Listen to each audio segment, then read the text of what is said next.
তোমার দিয়ে কিচ্ছু হইব না। তুমি পারো না কিছু না, তুমি কিসের জন্য আসছে বলো তো? এই 6টা মাস ধরে তোমার সাথে আমার বিয়ে হয়েছে, তুমি না পারো আমার শারীরিক সুখ দিতে, না পারতাছো মাতৃত্বের স্বাদ দিতে। আমি তো চেষ্টা করতেছি, হইতেছে না। চেষ্টা কিভাবে করো? তোমার যে জিনিস এইটুকু দিয়ে কি কোনোদিন সম্ভব যে আমি মা হতে পারবো? কোনোদিনও সম্ভব না। এখন এইটা এতটুকু হয়েছে না, আমার কি করার আছে?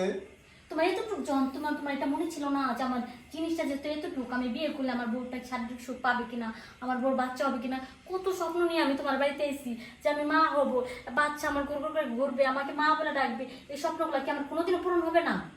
শোনো, এতটুকু থাকলেও বাচ্চা হবে, এতটুকু থাকলে বাচ্চা হয়।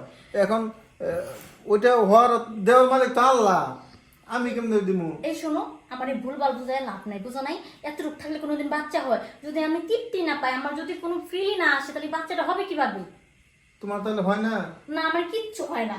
দেখো, তুমি ধৈর্য ধরো, সব ঠিক হয়ে যাবো। কিভাবে সে ধৈর্য দেবো আর কিভাবে ঠিক হইব? তোমার এটা কি সম্ভব বড় বানানো? হ্যাঁ, তুমি বুঝতেছো না কেন? এটা তো আমার এখানে কোনো কিছু করার নাই।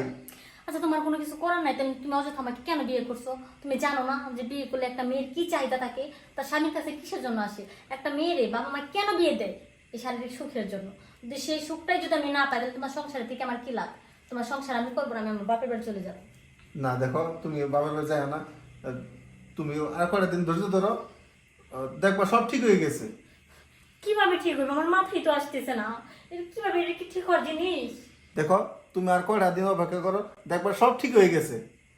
কিভাবে ঠিক হইব? এই 6টা মাস ধরে তো দেখতেছি কত ডাক্তার দেখাইলা, কত কবিরাজ দেখাইলা, কোনো কিছু তো ঠিক হলো না। আর কোনোদিন কোনো কিছু ঠিক হইব না। আর তোমার দ্বারাই সম্ভব না যে আমি কোনোদিন মা হবো। তোমার সংসারে আমি থাকবো না, চলে গেলাম। তুমি যাও না। যাবো না মানে? তোমার সংসার থেকে আমার লাভটা কি? আচ্ছা, তুমি গেলে আমার কি অবস্থা হবে? তুমি একবার কি ভাবছো? সেটা তো আমার দেহার বিষয় না যে তোমার কি হইব না হইব। আমি, আমার একটাই উদ্দেশ্য, আমি মা হবো। সেটা কিভাবে হবো আমি জানি না, কিন্তু তুমি সেটা আমাকে দিতে পারবে না, আমি জানি। তাই সেই কারণে আমি তোমার সংসারে থাকবো না। আচ্ছা, তুমি এলে কোনো টেনশন করো না, দেখি কি করা যায়। তুমি দেখতে থাকো, তোমার দেখার আর কোনদিন শেষ হইব না। বাপ মাই কিল্লিগা যে এরকম আমার ডেকের সাথে আমার বিয়েটা দিয়েছিল, না পারে শারীরিক সুখ দিতে, না পারে মাতৃত্বের সুখ দিতে। দোস্ত, ওই যে তুই বিয়ে করলি, বিয়ের পর থেকে তোর এই বাড়ি আসা মানে তোকে বন্ধ হয়ে গেল। কোন টেনশন করিস না, আজকে আইসর, তুই অনেক সময় থাকবি। হ্যাঁ, সত্যি? হ্যাঁ। আচ্ছা স্যার।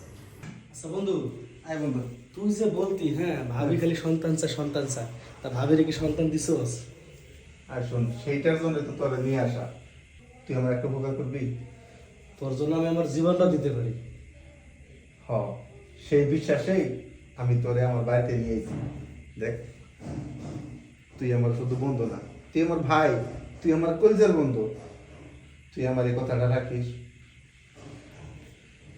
আচ্ছা কি কথা, রাখার মতো হলে তো অবশ্যই রাখো। বলে কি, যে আমি যেহেতু কোনোদিন বাবা হইতেই পারবো না, আমার হয়ে তুই কাজটা করে দিবি। দোস্ত, আমাদের গ্রামের কথা বাদ দে, শহরে ডাক্তার আছে, তুই ডাক্তার দেখা, নিজেকে ঠিক কর। বাচ্চার বাবা তুই হতে পারবি? আমি কিছু শুনতে চাই না, কিছু বুঝতে চাই না। তুই শুধু আমাদের বাবা হওয়ার জন্য একটা সুযোগ করে দে। আমার কিছু চাই না, তুই থাক। আরে বন্ধু, আমার কথাটা বস। এই বন্ধু, দরজা খোল। বন্ধু, এটা কোন বিপদে পড়লাম আমি?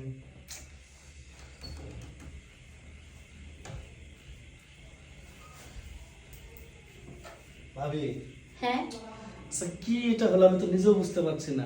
আমার বন্ধু সে কি বলছে? আপনার বন্ধু ঠিকই বলতেছে। আর আপনার বন্ধু যা বলছে সেসব আমি সবকিছু জানি। তার মানে আমার বন্ধু আপনার সাথে সব পরামর্শ করছে? হ্যাঁ, পরামর্শ করছে। দেখেন, আমি এত কিছু বুঝি না। আমি আপনার বন্ধুকে বলছি যে আমার একটা সন্তান লাগবে, সেটা কিভাবে দিব সে জানি না। সে তখন আপনার কথা আমাকে বলছে। মানে আপনি শোনার পর রাজি? অবশ্যই, কারণ আমি যেভাবে হোক আমার একটা সন্তানের দরকার। আরে ভাবি, একটা কথা বোঝার চেষ্টা করেন। আমি যদি আপনার সাথে ওই কাজ করি, যদি আপনার পেটে বাচ্চা আসে, সেই বাচ্চার বাবা তো আর আমার বন্ধু হলো না, সেই বাচ্চার বাবা হলেন আমি। দেখেন, আমি এত কিছু বুঝি না। আমার একটা বাচ্চা লাগবে, সেটা কিভাবে লাগবে আমি জানি না। আপনি আমাকে দিয়ে যান। আচ্ছা ঠিক আছে, আপনি জানি এত করে বলছেন। আচ্ছা, আমি বাচ্চাই দিচ্ছি।